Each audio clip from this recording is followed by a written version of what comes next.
Lecture du livre Patriarches et prophètes d'Ellen White. Chapitre 51. Le soin des pauvres. Pour encourager l'assiduité au service divin, comme pour secourir les pauvres, Dieu réclama des Israélites une seconde dîme de tous leurs revenus. Voici ce qu'il avait dit de la première dîme. Quant aux enfants de Lévi, voici, je leur donne en héritage toutes les dîmes d'Israël. À l'égard de la deuxième, il avait ordonné « Tu mangeras en présence de l'Éternel ton Dieu, dans le lieu que l'Éternel aura choisi, pour que son nom y soit invoqué, la dîme de ton blé, de ton vin nouveau, de ton huile, des premiers-nés de ton gros et de ton menu bétail, afin que tu apprennes à craindre toujours l'Éternel ton Dieu. » 2 années de suite, les Israélites devaient apporter au sanctuaire cette seconde dîme, ou son équivalent en argent. Après avoir fait à Dieu une offrande d'action de grâce et donné une portion déterminée au prêtre, l'offrant devait consommer le reste en agapes religieuses auxquelles il invitait l'étranger, l'orphelin et la veuve.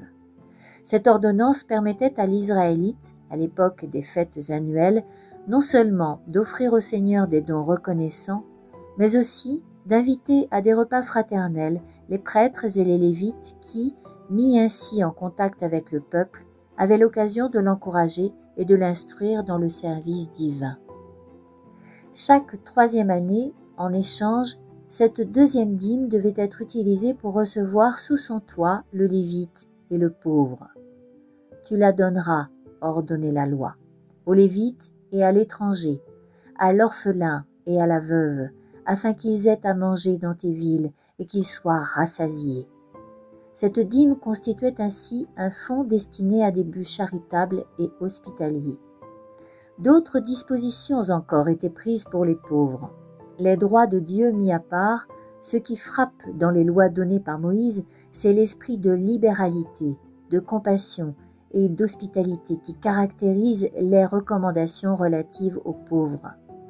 Bien que Dieu eût promis à son peuple d'abondantes bénédictions, il n'avait jamais dit que la pauvreté y serait entièrement inconnue. Il y aurait toujours, dans le pays, des pauvres et des gens qui feraient appel à la sympathie et à la bienfaisance. Comme aujourd'hui, on était sujet au malheur, à la maladie et à des pertes matérielles. Mais aussi longtemps qu'Israël fut fidèle aux divins préceptes, on n'y vit jamais de mendiant, ni personne souffrant la faim. La loi de Dieu donnait aux pauvres le droit à une certaine portion des produits du sol. Il était permis à chacun d'apaiser sa faim dans le verger ou dans la vigne de son voisin. C'est en vertu de cette tolérance que les disciples de Jésus avaient cueilli et mangé des épis un jour de sabbat. Tout ce qui restait dans les champs de blé, dans les vergers et dans les vignes après la récolte appartenait aux pauvres. « Quand tu feras la moisson dans ton champ, disait Moïse, si tu as oublié une poignée d'épis dans le champ, ne te retourne point pour la prendre. Quand tu auras secoué tes oliviers, tu ne reviendras pas pour passer en revue chaque branche. Quand tu vendangeras ta vigne, tu ne cueilleras pas les grappes qui y sont restées. Elles seront pour l'étranger, pour l'orphelin et pour la veuve. Tu te souviendras que tu as été esclave dans le pays d'Égypte. L'année sabbatique, comme on l'appelait, commençait à la fin de la moisson. Au temps des semailles qui suivaient immédiatement la moisson, il ne fallait rien semer. La vigne, au printemps, ne devait pas être cultivée. Cette année-là, on ne comptait ni sur une moisson ni sur une vendange. On pouvait manger ce que le sol produisait spontanément, mais il était interdit de rien emmagasiner. Les fruits de la terre étaient mis à la libre disposition des étrangers, des orphelins et des veuves, comme aussi des animaux des champs. On se demandera comment le peuple pouvait vivre durant la 7e année puisque la terre ne produisait que juste de quoi subvenir aux besoins de ses habitants. Dieu y avait pourvu par cette promesse. « Je vous enverrai ma bénédiction la 6e année, et elle donnera une récolte pour 3 ans. Vous sèmerez la 8e année, et vous mangerez de l'ancienne récolte jusqu'à la 9e année, jusqu'à ce que sa récolte soit venue, vous mangerez de l'ancienne. » L'observation de l'année sabbatique devait être un bienfait pour le sol et pour l'habitant. Cette année de jachère préparait la terre à produire davantage. De son côté, le peuple, déchargé des gros travaux de la campagne, pouvait vaquer à diverses besognes tout en jouissant de plus grands loisirs pour récupérer ses forces physiques en vue du labeur des années suivantes. En outre, cette année-là donnait à l'Israélite plus de temps à consacrer à la méditation, à la prière, à l'étude des enseignements et ordonnances du Seigneur, comme à l'éducation de sa famille. Pour les esclaves hébreux, l'année sabbatique était celle de l'émancipation. Mais on ne devait pas les renvoyer à vide. L'ordre de Dieu disait « Quand tu le renverras libre de chez toi, tu ne le renverras pas les mains vides. Tu ne manqueras pas de lui donner quelque chose de ton troupeau, de ton aire et de ton pressoir. Tu lui donneras une part des biens dont l'Éternel t'aura béni. » Le salaire de l'ouvrier devait lui être remis sans retard. Tu ne feras point tort aux mercenaires pauvres et indigents, qu'il soit l'un de tes frères ou l'un des étrangers qui demeurent dans ton pays. Tu lui remettras ce que tu lui dois le jour même, avant le coucher du soleil, car cet homme est pauvre et il attend avec impatience son salaire. Il y avait aussi des directives spéciales relatives aux serviteurs fugitifs. Tu ne livreras pas à son maître un esclave qui se sera réfugié auprès de toi après s'être enfui de chez son maître.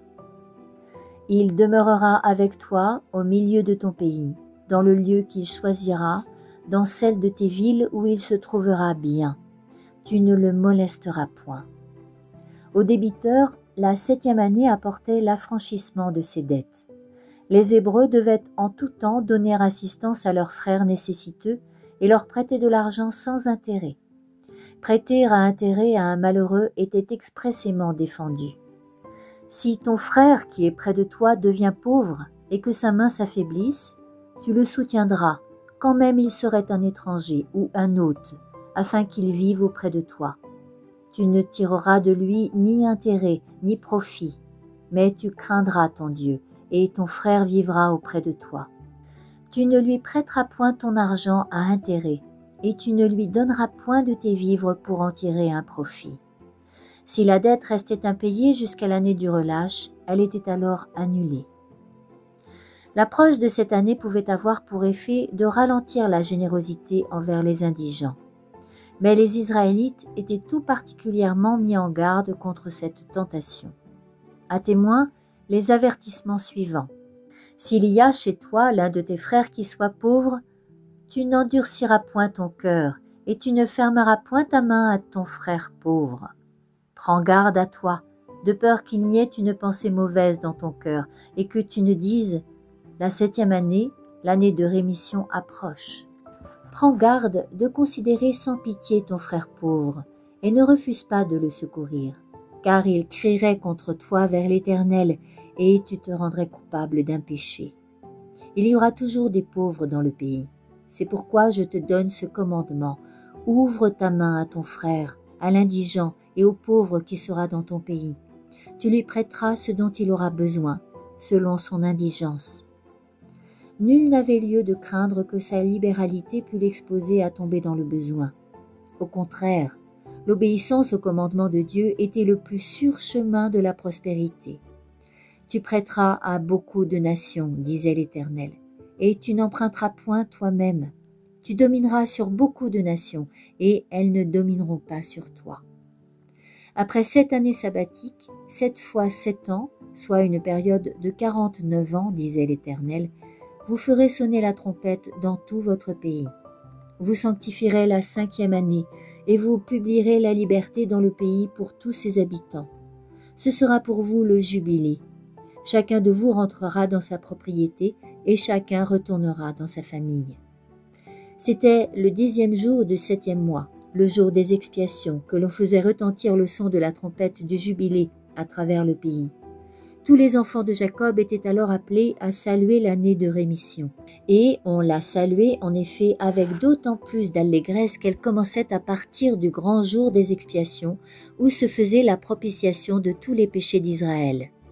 Comme sous l'année sabbatique, on ne devait ni ensemencer ni moissonner les champs.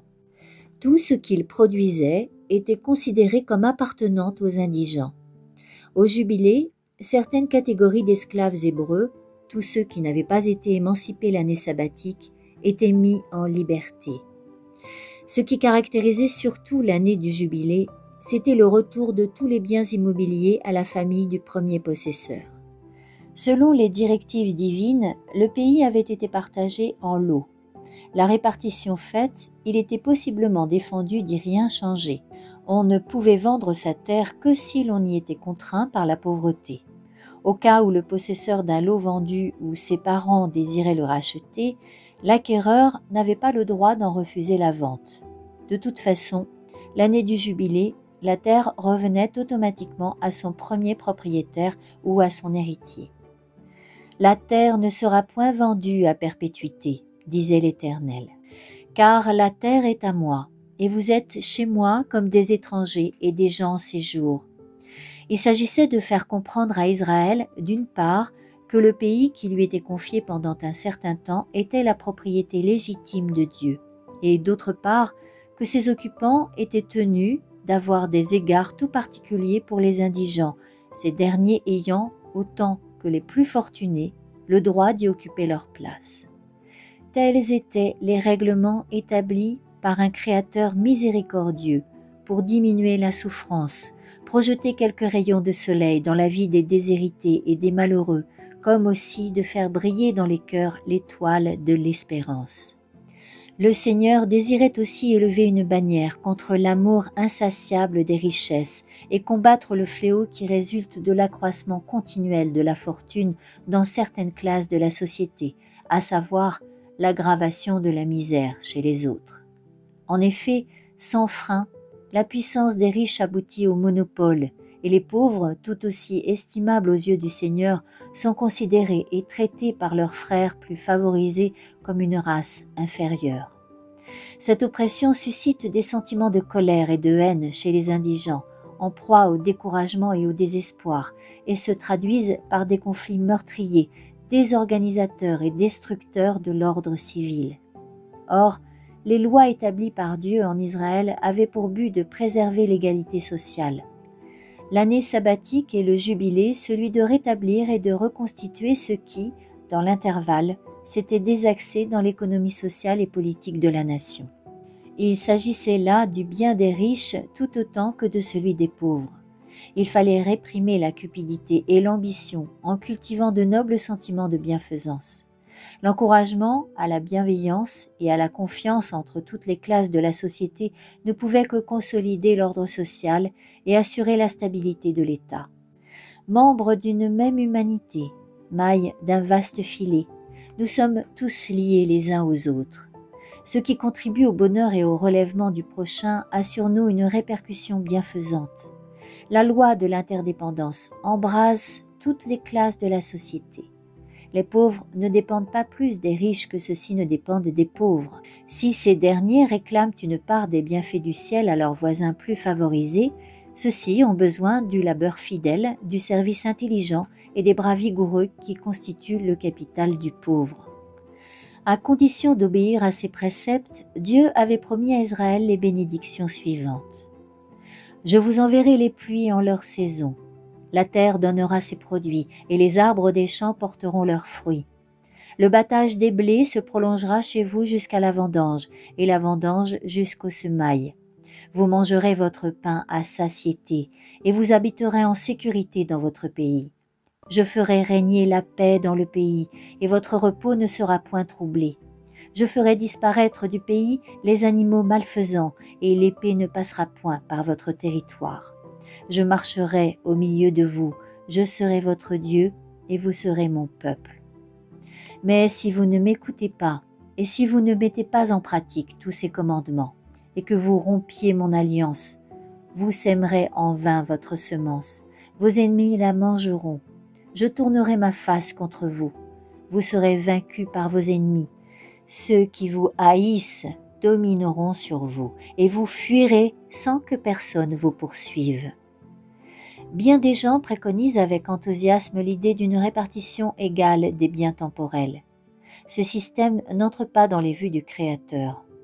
Dieu se sert de la diversité des conditions sociales pour former les caractères. Il entend que ceux qui possèdent des biens terrestres se considèrent comme les économes des richesses qu'il leur a confiées pour soulager les malheureux et les nécessiteux. Le Rédempteur sympathise avec les plus pauvres et les plus humbles de ses enfants. Ce sont ses représentants sur la terre pour éveiller dans nos cœurs l'amour qu'il ressent pour les infortunés et les opprimés. La piété et la bienfaisance qui leur sont témoignées sont considérées par le Sauveur comme s'il en était lui-même l'objet. En revanche, il est personnellement blessé par tout acte de cruauté ou de négligence à leur égard. Quelle serait différente la condition actuelle du monde au point de vue moral, spirituel et temporel si cette loi de Dieu concernant les pauvres était mise en pratique? Au lieu de l'égoïsme et de la suffisance, on verrait un tel déploiement de sollicitude et de bienveillance à l'égard du prochain que le paupérisme, si fréquent en bien des pays, n'existerait plus. Les principes établis par le Créateur supprimeraient les maux inouïs qui ont de tout temps résulté de l'oppression des pauvres par les riches, comme de l'envie excitée par les riches chez les pauvres. Tout en prévenant l'accumulation de richesses excessives et le déploiement d'un luxe effréné, ces mêmes principes rendraient impossible l'ignorance et la dégradation des multitudes dont le servage mal rémunéré sert à édifier des fortunes colossales. En un mot, ils apporteraient une solution paisible aux problèmes qui menacent actuellement de plonger le monde dans l'anarchie et dans le sang. Je t'invite à la suite de ce récit au chapitre 52, intitulé « Les fêtes annuelles ». Et si tu as apprécié cette lecture, n'hésite pas à liker le petit pouce qui pointe vers le ciel afin de faire croître les audiences et à partager. Merci.